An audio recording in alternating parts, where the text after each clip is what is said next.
शोर मचा रखा है लोग बागों ने ना, बर्फ नहीं पड़ रही, बर्फ नहीं पड़ रही, स्नोफॉल नहीं हो रहा, ब्ला ब्ला ब्ला ब्ला। बात तो है भी जरूरी और है भी ये इम्पोर्टेंट। आप में से बहुत सारे लोगों ने सुना होगा कि अभी लगभग आज हो चुका है 16 जनवरी 2024 और अभी तक जम्मू कश्मीर में, लद्दाख में और हिमाचल के बहुत सारे एरियाज में जनवरी के महीने में बर्फ तक नहीं पड़ी है। ओवरऑल देखा जाए तो इस साल 2023 के एंड में और 24 में ओवरऑल स्नोफॉल का लगभग 80% से भी कम पोर्शन रिसीव हुआ है, यानी 80% लेस स्नोफॉल हुआ है। और अगर बात की जाए 2024 की जनवरी 16 तक तो 100% डेफिसिट रहा है स्नोफॉल का।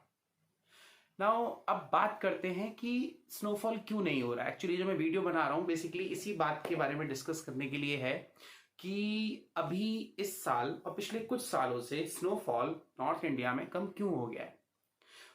मैंने नॉर्थ इंडिया बोला तो पहले मैं आपको बता दूं कि भारत में सिर्फ और सिर्फ नॉर्थ इंडिया में ही स्पेशली माउंटेन्स जो हैं वहीं पर स्नोफॉल होता है, रेस्ट ऑफ द इंडिया में कहीं पर भी स्नोफॉल नहीं होता है। अब ये स्नोफॉल कम क्यों हो रहा है, इसके पीछे कुछ कारण हैं। इसमें से एक बहुत बड़ा कारण है और एक दो छोटे मोटे कारण और हैं। मैं स्नोफॉल पे जाऊं उससे पहले मैं आपको बता देता हूं भारत में जो बारिश होती है, यानी जो प्रेसिपिटेशन होता है। देखिए, आसमान से कैसे भी पानी गिरे, चाहे वो ओले के फॉर्म में आए या बर्फ के फॉर्म में आए या बारिश के फॉर्म में आए, पानी के फॉर्म में कैसे भी पानी आए, उसे हम प्रेसिपिटेशन बोलते हैं। और प्रेसिपिटेशन के कई टाइप होते हैं: snowfall, slit, hailstorm, rain, drizzle. तो इंडिया में जो प्रेसिपिटेशन होता है वो बेसिकली तीन तरीके से होता है, मतलब तीन मेन स्पेल्स हैं प्रेसिपिटेशन के। एक तो आप सब जानते हैं मॉनसून, जो साउथ वेस्ट मॉनसून विंड्स की वजह से होता है। उसमें दक्षिणी महासागर से, हिंद महासागर से गर्म हवाएं पानी लेकर आती हैं और भारत के विभिन्न हिस्सों में बारिश कर देती है। उसे हम मानसून का सीजन कहते हैं, साउथ वेस्ट मानसून सीजन। दूसरा, जब ये मानसून वापस जाता है सितंबर एंड और अक्टूबर के फर्स्ट वीक में, जब ये मानसून वापस जा रहा होता है तो इसे हम बोलते हैं रिट्रीटिंग मानसून। और हवाओं के वापस जाने से तमिलनाडु में, इंडिया की जो ईस्टर्न कोस्ट है, वहां थोड़ी बहुत बारिश होती है। तमिलनाडु के लोग जानते होंगे, थोड़ी बहुत नहीं, बहुत बारिश भी होती है। और जो तीसरा स्पेल हमारे देश में आता है मानसून प्रेसिपिटेशन का, यानी बारिश का, वो आता है विंटर्स में।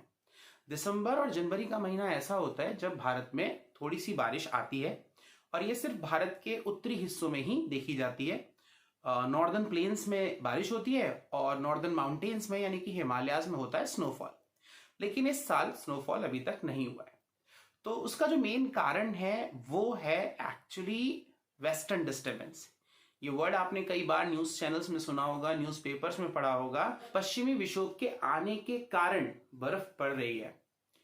अब ये पश्चिमी विक्षोभ है क्या, या वेस्टर्न डिस्टर्बेंस क्या है? विंटर्स का जो वेदर होता है बेसिकली वो बहुत काम वेदर होता है जनरली। लेकिन कभी कभी क्या, मतलब हर साल और अब तक महीने में 5 से 6 बार ऐसा हुआ करता था, दिसंबर और जनवरी में, खासकर दिसंबर, जनवरी और फरवरी के महीने में, वेस्टर्न साइड ऑफ इंडिया से, इंडिया के वेस्टर्न साइड से कुछ क्लाउड्स आते थे और वो हमारे वेदर में डिस्टर्बेंस पैदा करते थे। डिस्टर्बेंस से मतलब है यहाँ पर तेज हवाएं चलना, बारिश होना और हिमालयाज में स्नोफॉल होना। पर पिछले कुछ सालों में इन वेस्टर्न डिस्टर्बेंस की इनकमिंग में फ्रीक्वेंसी में कमी आई है। उसका रीजन मैं आपको बताता हूं, लेकिन पहले वेस्टर्न डिस्टर्बेंस के बारे में थोड़ी सी और बात कर लेते हैं।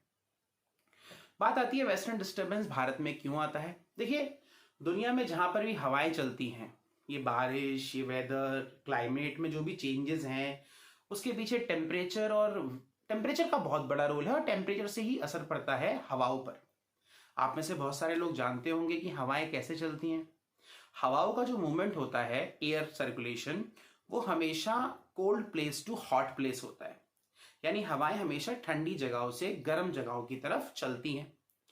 जहां कहीं भी गर्मी होगी वहां कुछ दिनों बाद, कुछ समय बाद ठंडी हवाएं पहुंच ही जाएंगी। ये हमारी नेचर का एक बैलेंस है, जहां हाई प्रेशर एरिया से लो प्रेशर एरिया की तरफ विंड्स मूव करती हैं। अब हाई प्रेशर एरिया कहाँ होता है? जहां पर ठंड होती है। ठंड होने से कोई जगह ठंडी होती है, वहां की हवा ठंडी होती है, हवा ठंडी होकर नीचे उतरती है तो जमीन पे प्रेशर लगाती है। और जहां कहीं गर्मी पड़ रही होती है, मान लीजिए यहाँ गर्मी है तो यहाँ की हवा गर्म होगी, और आप सबको पता है गर्म हवा ऊपर जाती है, तो जब हवा ऊपर जाती है तो यहाँ लगने वाला जो प्रेशर होता है एयर का वो हो जाता है लो प्रेशर। तो यहाँ बन गया गर्म जगह पे लो प्रेशर और यहाँ ठंडी जगह पे बन गया हाई प्रेशर, जिसकी वजह से विंड हाई प्रेशर से लो प्रेशर की तरफ मूव करेगी, क्योंकि विंड यहाँ से ऊपर जा रही है तो यहाँ पर कमी हो रही है, और यहाँ ज्यादा है क्योंकि ऊपर से ठंडी हवा उतर रही है। तो विंड्स की मूवमेंट हमेशा ठंडी जगहों से गर्म जगहों की तरफ होती है। अब इस टाइम पर जैसे विंटर्स चल रही हैं तो आपने नोटिस किया होगा कि हमारी बॉडी काफ़ी ड्राई रहती है, सूखी सूखी रहती है, मॉइस्चराइजर इस्तेमाल करना पड़ता है, लिप बाम लगाना पड़ता है। रीज़न है कि अभी भारत में नॉर्थ से साउथ की तरफ विंड्स चल रही हैं, और मैं यहाँ पर बताता चलूँ कि भारत दुनिया के कुछ उन चुनिंदा देशों में से एक है जहाँ पर विंड्स साल में half year north to south and half year आधे साल साउथ टू नॉर्थ ट्रैवल करती है, ये कभी किसी और दिन। बट अभी टाइम है विंड्स का नॉर्थ से साउथ की तरफ बहने का, क्योंकि आप सब जानते हैं नॉर्थ इंडिया ठंडा है और साउथ इंडिया कंपैरेटिवली इस टाइम पर गर्म है।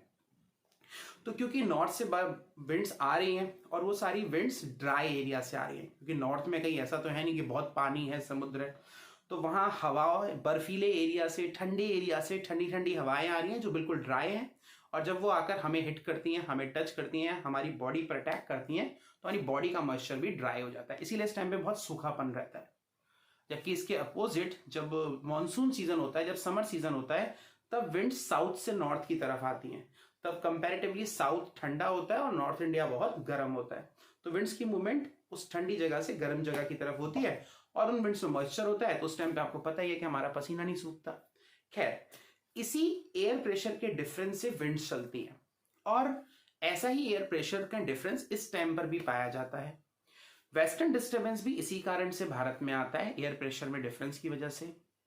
और एक और स्ट्रीम्स होती हैं जिन्हें जेट स्ट्रीम बोलते हैं, वो हम कभी और बात करेंगे। खैर, तो वेस्टर्न साइड से भारत के, खासकर अफगानिस्तान, ईरान को क्रॉस करके, और इवन मेडिटेरेनियन सी, जिसे भूमध्य सागर बोलते हैं, जो यूरोप के नीचे है और नॉर्थ अफ्रीका के ऊपर है, इस मेडिटेरेनियन सी से मॉइस्चर कैरी करके बहुत सारी विंड्स सीधा आती हैं हिमालय तक, और हिमालय से टकराकर हिमालय में बारिश करती हैं, हिमालय में स्नोफॉल होता है, और उसका असर नॉर्दर्न प्लेन्स तक ही रहता है। ये विंटर्स की जो रेनफॉल है, ये साउथ इंडिया में या सेंट्रल इंडिया में बहुत कम देखने को मिलती है, जैसे जैसे आप नीचे जाओगे रेनफॉल बिल्कुल खत्म होती चली जाएगी।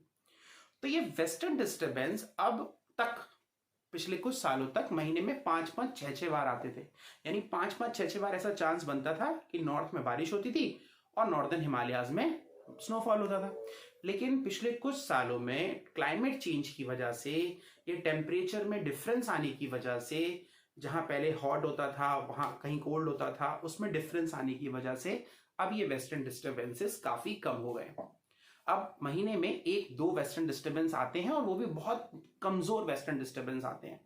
वेस्टर्न डिस्टर्बेंस मतलब वो जो क्लाउड्स वहां से आते हैं पानी लेकर, उनकी इंटेंसिटी और उनकी फ्रीक्वेंसी बहुत कम हो गई है, जिसकी वजह से अब स्नोफॉल आपको देखने के लिए काफी कम मिलता है। और एक रीजन और है, El Nino effect. El Nino क्या है एक्चुअली? अल नीनो एक स्पेनिश वर्ड है, और ये वर्ड यूज किया जाता है जीसस क्राइस्ट के बर्थ टाइम। जीसस क्राइस्ट का जो बचपन का फॉर्म है, मतलब जीसस क्राइस्ट का जो चाइल्ड वर्जन है, उसको अल नीनो वर्ड यूज करते हैं स्पेनिश लैंग्वेज में। और एक्चुअली क्या होता है, दिसंबर के लास्ट वीक में जब क्रिसमस आता है, उस टाइम पर एक विंड आती है। ये अल नीनो इफेक्ट जो है, ये होता है एक्चुअली हमारे देश से बहुत दूर, ये पैसिफिक सी में होता है। पैसिफिक जो प्रशांत महासागर है वहां होता है। वहां एक्चुअली क्या होता है, जनरली प्रशांत महासागर में पेरू जो है साउथ अमेरिका में, पेरू के किनारे पर रहता है ठंडा, और ऑस्ट्रेलिया जो प्रशांत महासागर के इस साइड है, वहां रहती है गर्मी। तो मैंने थोड़ी देर पहले आपको बताया था विंड्स कहां से चलती हैं, ठंडी जगहों से गर्म जगहों की तरफ। तो साल भर क्या रहता है, पेरू से हवाएं चलती हैं ऑस्ट्रेलिया की तरफ, और ऑस्ट्रेलिया से वो विंड इंडिया में आने में हेल्प होती है, मतलब वो विंड्स इंडिया में आती हैं, तो हमारे यहाँ मानसून अच्छा रहता है।